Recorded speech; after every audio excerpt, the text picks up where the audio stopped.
यानी जब भी हम चैन से यहाँ तक की चैन से दूरी नापेंगे तो उसको हिला के देखेंगे, है ना। और स्वाभाविक है कि आप उंगली यहाँ फंसाए रहिएगा तो यहाँ क्या होगा, वह गोल ही घूमेगा, है ना। और जो सबसे कम दूरी हो जाएगा वही चैन का 90 डिग्री होगा। क्लियर हुआ? Yes sir. अब आ जाइए, आप लोगों को मालूम है अगला जो है वह है जरीब के तीर या एरो। अगला जो पॉइंट है वह फीता के बाद क्या है, जरीब के तीर। अगला पॉइंट क्या है, जरीब के तीर, एरो। जरीब के तीर, इसका इंग्लिश है एरो। देखिए ये एरो जो है एक लोहे का छड़ है, ठीक है ना। क्या है, लोहे का छड़। ये है तो बहुत छोटा लेकिन बहुत महत्वपूर्ण है। क्या क्या महत्वपूर्ण है, मान लीजिए कि ये एक लोहे का छड़ है और यहां से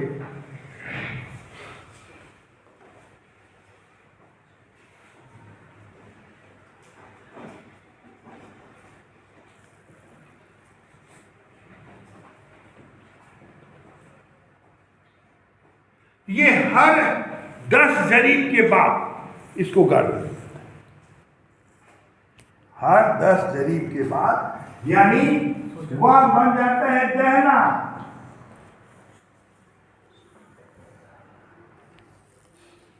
ये जो ही गाड़ा जाएगा क्या बन जाएगा, दहला। दहला। और बिना दहला का कोई नापी होता है? नो सर, नहीं होता। ये तो आप भी जानते। माने 10 जरीब के बाद इस एरो को गाड़ दिया जाता है। तो है तो बहुत महत्वपूर्ण। जितना दिखेगा उतना क्या हो गया, दहला हो गया। अब इसका सबसे भारी इंपॉर्टेंट बात है कि ये जो है 5 सेंटीमीटर का गोल होता है। यही पूछता है और कुछ नहीं इसमें पूछता है। और इसकी लंबाई जो है वह 40 सेंटीमीटर की होती है। कोई नहीं बताया होगा आज तक। यही क्वेश्चन पूछता है, ठीक है ना। ये कौन सी की बनी होती है, लोहे की। ये जो होगा यही जो है इसके समानांतर होगा। क्लियर? Yes sir. तो ये है भाई जरीब की तीर। अगला क्या, सूजा भी बोलते हैं। सूजा इसलिए बोल, जो नाम से जानिए, जरीब के तीर से जानिए, सूजा जानिए, है ना, जो किसी सिंबल को करेक्ट दिखाता हो। आपको भी मालूम है कि दहला में 1 इंच का भी फर्क, अरे 1 पॉइंट का भी फर्क पड़ जाएगा तो बहुत बड़ा फर्क पड़ जाएगा। आप भी दुनिया में नक्शा, अरे नापी करने से पहले हम दहला को चेक करते हैं, मैप का दहला को चेक करते हैं। अगर थोड़ा बहुत इधर उधर हो गया तो उसके बारे में हम बता चुके हैं कि कैसे उसको एडजस्ट करना है। आप लोग देखिएगा, वीडियो देखिएगा तो पता चलेगा, है ना। तो ये चीज यहां आप आ जाइए। जो इससे भी इंपॉर्टेंट बातें हैं,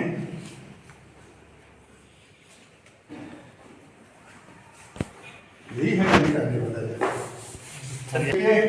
ये लोहे का बना। पहले क्या बना जाता था, पहले बांस का बना जाता था, लकड़ी का बना जाता था। लेकिन अब तो लकड़ी ना है ना बांस है, तो क्या किस चीज का बन गया, लोहे का। और इसमें एक झंडी लगी रहती है लाल। अब बोलिएगा कि आप सर झंडी क्यों नाम ले रहे हैं, लेकिन झंडी का भी इंपॉर्टेंस है। क्या इंपॉर्टेंस है हम अभी आपको बता।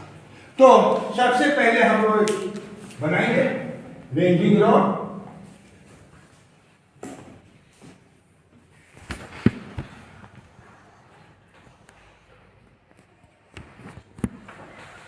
इसके नीचे वाला भाग क्या होता है? नुकीला। होता है। नुकीला क्या, इसको गुप्ती बोला जाता है, गुप्ती, है ना, जो कि जमीन में गड़ सके। अगर जमीन में गड़ेगा नहीं तो सीधा खड़ा कैसे रहेगा? इसलिए जमीन में गड़ सके, इसलिए इसको गुप्ती बोला जाता है। अब ये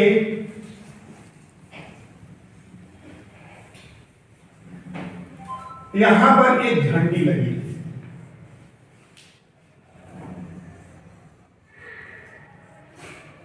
ये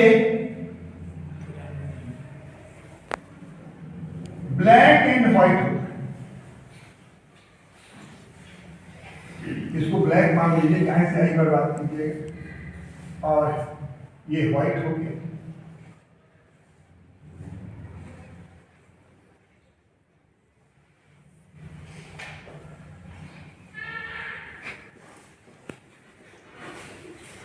अब आप बोलिए कि सर इतना बता दिए, इसका मतलब क्या? देखिए, सब आप जानते हैं, इसकी लंबाई नहीं मालूम है ना, तो इसकी लंबाई होती है,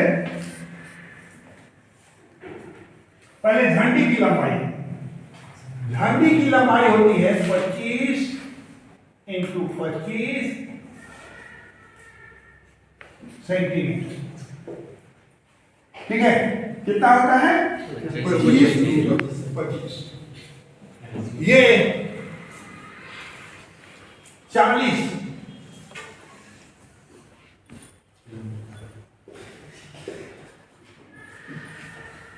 और छोटा भी बन सकता है, बड़ा 40 है ना, और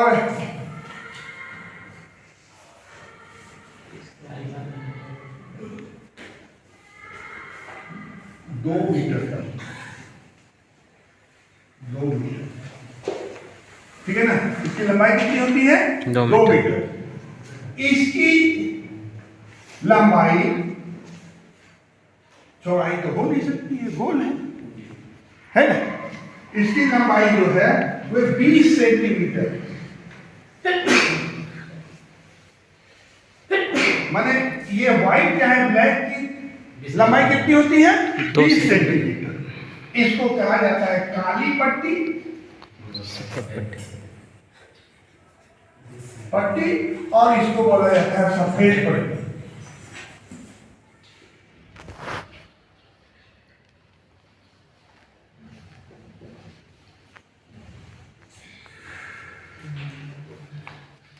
इसका मतलब है रेट, जहां भी अगर कोई इंपॉर्टेंट काम होता है तो यहां पर इसको लगाते हैं, ताकि ये लोग समझ सके कि यहां पर ये काम हो रहा है, या दूर से ये झंडी दिखाई दे सके।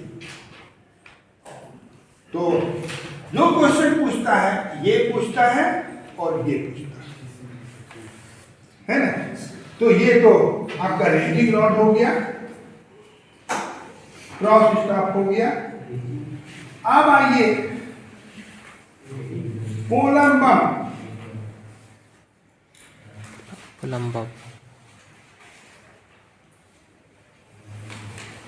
साहुल जिसको बोलते हैं, साहुल देखिए हैं आप लोग? साहुल कौन कौन देखा है? कैसा होता है बताइए? माने उल्टा शंकु आकार का होता है। हम अगर बना रहे हैं, आप बताइएगा कि हम सही बना रहे हैं या गलत बना रहे हैं। इसका 2 काम, पहला चैन के पॉइंट को ऊपर की ओर ले जाना, है ना, और दूसरा काम है रेंजिंग रॉड को स्ट्रेट खड़ा करना, ठीक है ना? वैसे स्ट्रेट खड़ा करने का एक और तरीका है, ऐसे पैर को मोड़िए, इसके बीच में रखिए, नाक के ठीक सामने रखिए, उस सीधा हो जाए। लेकिन वह अलग बात है, वह इंस्ट्रूमेंट की बात नहीं, वह इंडियन जुगाड़ू की बात। लेकिन सीधा क्या होगा, यही करेगा। देखिए ये एक रस्सी है, इस रस्सी में